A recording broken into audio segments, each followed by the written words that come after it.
आप देख रहे हैं अब तक न्यूज इंडिया, जो आपको रखे आगे।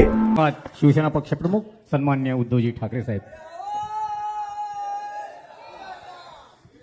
जमलेल्या माझ्या शिवसैनिक बांधवांनो, भगिनी आणि मातांनो, आता 2 वेळा कण्याचा उल्लेख झाला, मोडला नाही कणा। मी तर माझ्या कण्याचं ऑपरेशनच करून घेतलंय, आता बघतो कोण कणा मोडाले तो माझा। पहिल्या प्रथम मी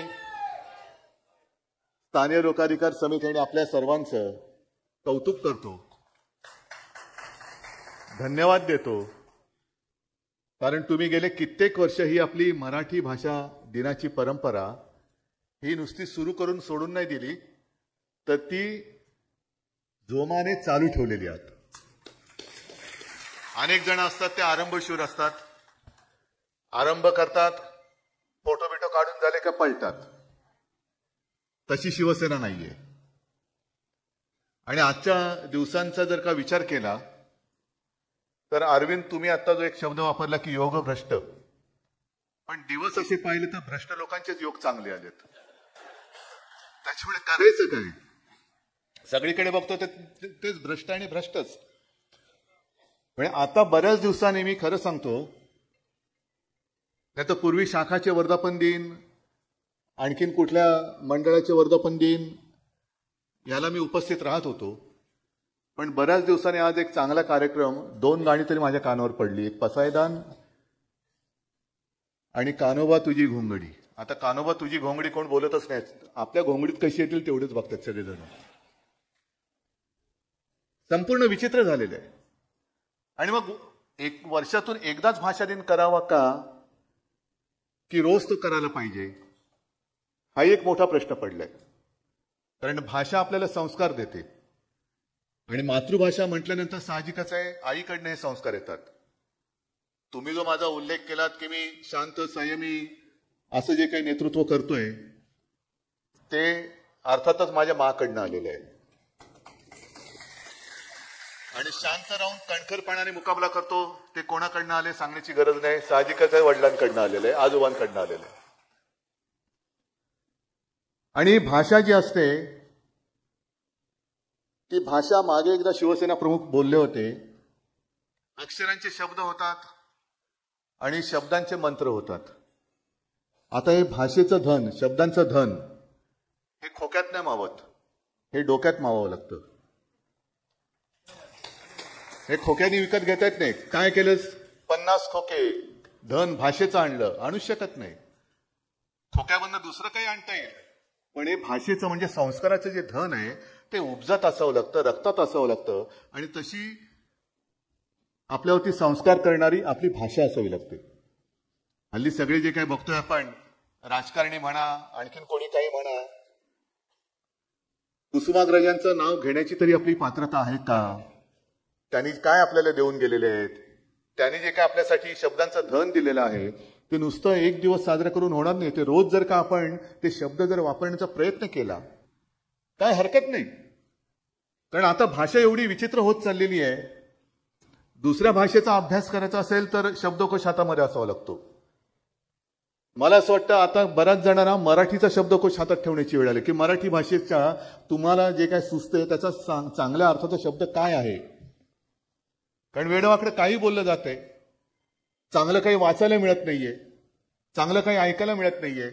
टीव्ही लावला तरी ते जे काय सगळं चालतं, बातम्या, ब्रेकिंग न्यूज, त्या बघितल्यानंतर त्याच्यामध्ये एक एक लोकांच्या ज्या काही चांगल्या लोकांच्या काही प्रतिक्रिया असतात, पण अशी काही भाषा असते की ती मराठी भाषा आहे, बोलायला आपल्याला लाज वाटतं।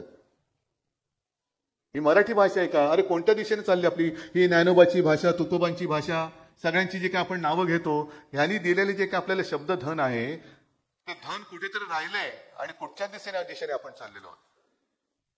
बरं, बऱ्याचदा काय होतं, जसं आज एक अर्थसंकल्प मांडला गेला, त्याच्यावरती मी माझी प्रतिक्रिया दिली, ते पुन्हा इकडे मी काही सांगू इच्छित नाही, पण बोलताना बरंच काय काय चांगलं बोलून जातात लोक। अनेक नेते आज सुद्धा देशात आपले असे आहेत की बोलताना एकदम वरच्या भाषेत चांगलं बोलतात, आणि प्रत्यक्ष करताना मात्र भलतंच काहीतरी करतात।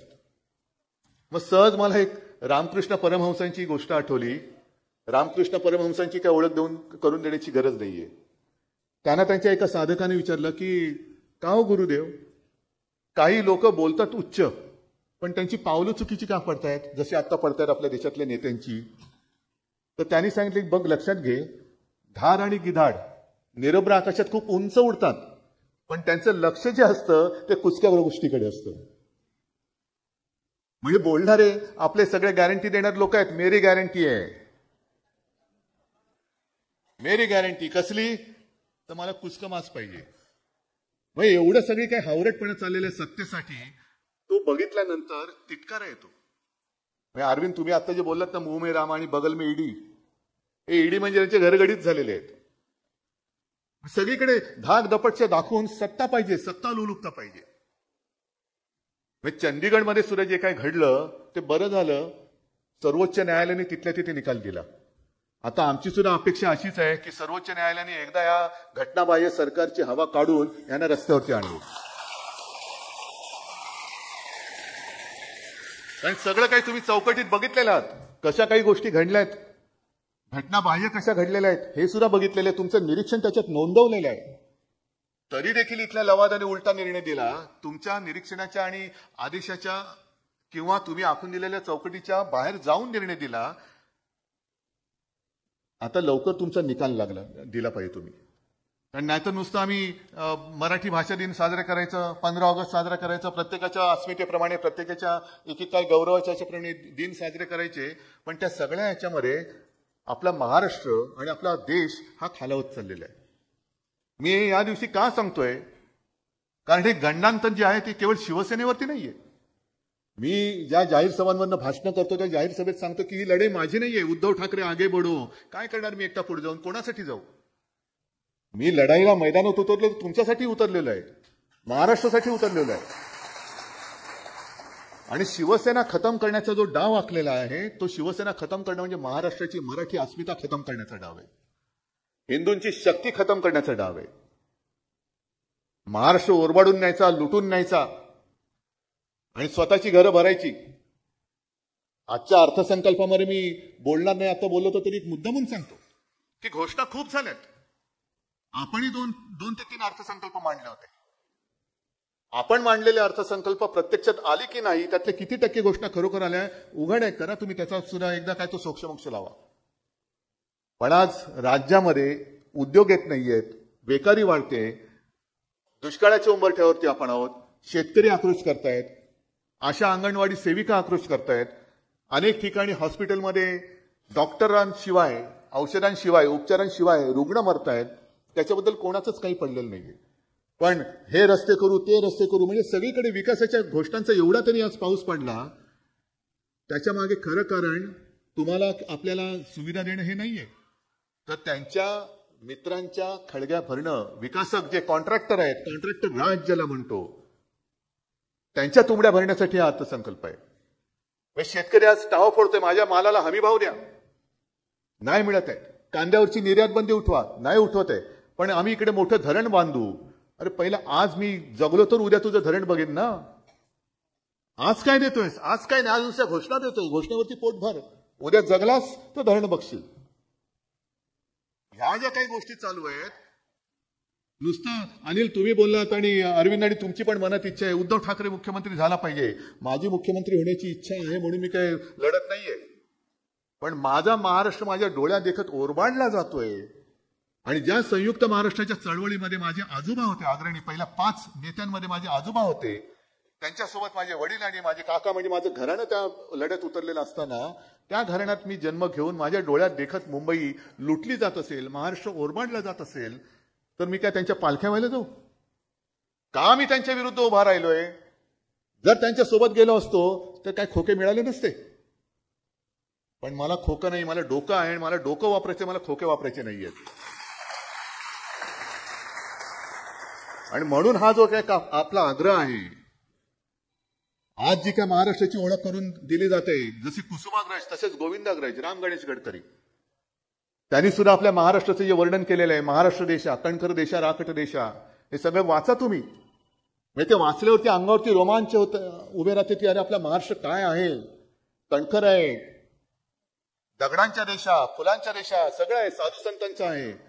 पण त्या महाराष्ट्राची ओळख आज हे गद्दारांच्या देशा, लाचारांच्या देशा, गुंडांच्या देशा, नशेबाजांच्या देशा असं जर का करून देत असतील तर आपण नुसतं मराठी भाषा दिन साजरा करत बसायचं? नुसतं भाषा दिन साजरा करून नाही चालणार. तर ज्या राज्याची भाषा आहे ते पहिलं राज्य वाचवणं आपली गरज आहे. राज्य टिकलं तर भाषा टिकेल, भाषा टिकली तर राज्य टिकेल. आणि त्याच्यासाठी हे जे काय जे वर्णन आपलं आता होतंय संपूर्ण जगामध्ये, अरे छत्रपती शिवाजी महाराजांचा महाराष्ट्र तो लाचार कधी होऊ शकत नाही, गद्दार कधी होऊ शकत नाही, नशेबाज कधी होऊ शकत नाही, आणि गुंडांचा तर हा कधीच होऊ शकत नाही, अजिबात होऊ शकत नाही.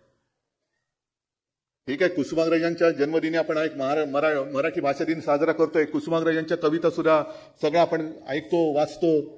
नेमकं त्यांनी काय दिलंय आपल्याला? ज्या कुसुमाग्रजांनी गरजा जय जयकार क्रांतीचा ही आपल्याला कविता दिली, ती सुद्धा कविता गरजा जय जयकार क्रांतीचा. कोण करणार क्रांती? कोणी करायची क्रांती? त्याच्याबद्दल सुद्धा त्यांनी लिहिलेलं. मला वाटतं मी नाशिकच्या सभेत ते बोललेलं आहे. आजचं वर्ष, हे वर्ष जे चालू वर्ष हे क्रांतीचं वर्ष आहे. होय, मी सांगतोय क्रांतीचं वर्ष आहे. जे तिकडे बसलेत हुकुमशाह, कारण या वर्षी जर का आपण चुकलो आणि पुन्हा त्यांच्या हातामध्ये आपला देश सोपवला म्हणजे आपला महाराष्ट्र सोपवला, तर राज्य तर सोडा, देश आपला संपला म्हणून समजा. पुन्हा एकदा आपण गुलामगिरीमध्ये जाऊ. तेव्हा ती इंग्रजांची गुलामगिरी होती. आता हेच ज्यांचा स्वातंत्र्य लढ्याशी सुतराम संबंध नव्हता, त्यांची गुलामी ही आपल्याला स्वीकारावी लागेल. आणि मग ते लोकमान्य टिळक सुद्धा मराठीच होते ना. सरकारचे डोके ठिकाणावर आहे काय, ह्या प्रश्न जो विचारला गेला तो मराठीमध्ये असलेला मराठी माणसाने इंग्रजांना विचारला होता प्रश्न. ही मराठी भाषेची ताकद आहे.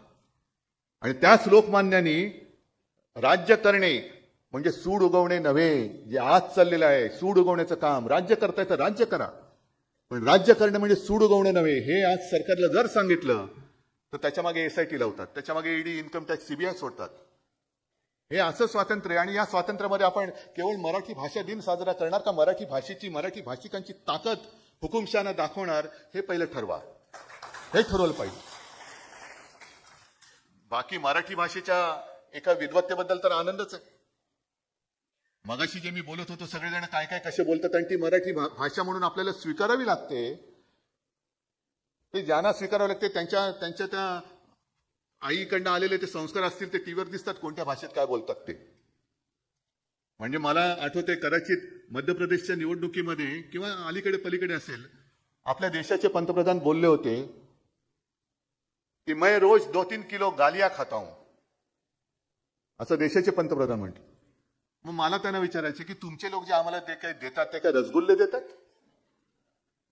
आजपर्यंत आमच्याकडनं तुमची लोक जे मी ज्याला मुद्दामून भोकं पडलेली तीनपाटे म्हणतो, ते ज्या भाषेत आमचा उद्धार करतात त्या भाषेत अजूनपर्यंत तरी मोदीजी आमच्याकडनं एकाने तुमचा उद्धार केलेला नाही आणि आम्ही करणार नाही, कारण तुम्ही देशाचे पंतप्रधान आहात.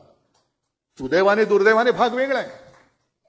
पण कोणती भाषा, आपली भाषा म्हटल्यानंतर अरे आपण बोलताना दुसऱ्यांना शिव्या देतोय, त्या शिव्या देण्याच्या आधी एक ओवी तरी म्हणून दाखव ना. कारण शब्दाचे जसे मंत्र होतात तसे शब्दांची ओवी पण होते आणि शब्दांची शिवी पण होते. काय निवडायचा याचाच प्रश्न आहे. सहज जर का तुम्हाला बोललो की मातीमध्ये जर का साखर सांडली, आपण काय करू? साखर निवडू शकतो, पण एवढीशी मुंगी माती नाही खात, ती बरोबर साखर खाते, तसं निवडायचं काय हे आपल्याला कळलं पाहिजे. आणि म्हणून मगाशी मी जे सांगत होतो, जे नाशिकला सुद्धा सांगितलं, नुसतं आपल्या कुसुमाग्रजांनी सांगून गेले गरजा जय जयकार क्रांतीचा करा, नुसता जय जयकार करा आणि क्रांतीच केली नाही, मग करणार काय? आणि क्रांती करायची कोणी? तर त्याच्याबद्दल सुद्धा कुसुमाग्रजांनी लिहिलेलं आहे की लढाईच्या अंतिम क्षणी संसाराचा कोश तोडून सामान्यच असामान्य होतात, लढाई जिंकतात, पुन्हा कोशात जातात आणि आपल्या विजयाची मिरवणूक आपल्या घराच्या खिडकीतून ते परस्तपणाने पाहतात. म्हणजे ही क्रांती जर करायची असेल तर मी उतरलेलोच आहे, पण क्रांती करण्याची ताकद ही सर्वसामान्याची असते आणि सर्वसामान्य माणूसच क्रांती करतो. नेत्यांच्या मिरवणुका निघतात, पण क्रांती करणारा स्वतःच्या विजयाची मिरवणूक हा स्वतःच्या घराच्या खिडकीतून बघतो. अरे तो बघ कसं घोड्यावर बसलाय, बघ क्रांती मी केली, घोड्यावर तो बसलाय.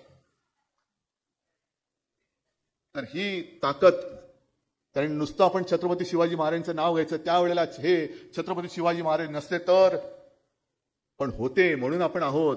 आता त्यावेळेला ते होते. मग आज सुद्धा आपण मला मागे असं कोणतरी म्हटलं होतं की आज शिवसेना प्रमुख पाहिजे होते. म्हटलं जरूर पाहिजे होते, नक्कीच रोज पाहिजे होते.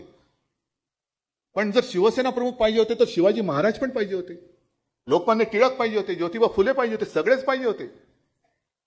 पण ते आज नाहीत आपल्यात. हे मानायचं कशावरून? कारण त्यांना त्या काळात ते जे काय आता अरविंद तुम्ही म्हणालात योग भ्रष्ट वगैरे, तो काळ त्यांचा होता. त्या काळात ते जन्मले, त्यांना जे आपल्याला द्यायचं होतं ते देऊन गेले. आता त्यांनी जे आपल्याला दिलंय त्याचं आपण काय करतो आणि काय करणार आहोत हा प्रश्न त्यांनी नाही तरी आपण आपल्याला कधीतरी विचारायला काय हरकत आहे? हा विचारला पाहिजे प्रश्न. आणि म्हणून मला असं वाटतं आता एकच वेळ घेऊन आपण निघायला पाहिजे की हे 2024 हे क्रांतीचं वर्ष आहे. या वर्षी मी क्रांती करणारच. आणि ज्यांनी माझ्या छत्रपतींच्या भगव्याला डाग लावण्याचा प्रयत्न केलेला आहे, त्यांच्या छाताडावरती छत्रपतींचा आणि हिंदुत्वाचा आणि होय मराठी माणसाचा भगवा मी डौलाने फडकवणारच ही प्रतिज्ञा करून जर आपण कामाला लागणार असू तर या भाषा दिनाला आणि भाषेला अर्थ आहे, अन्यथा हे सगळं व्यर्थ आहे.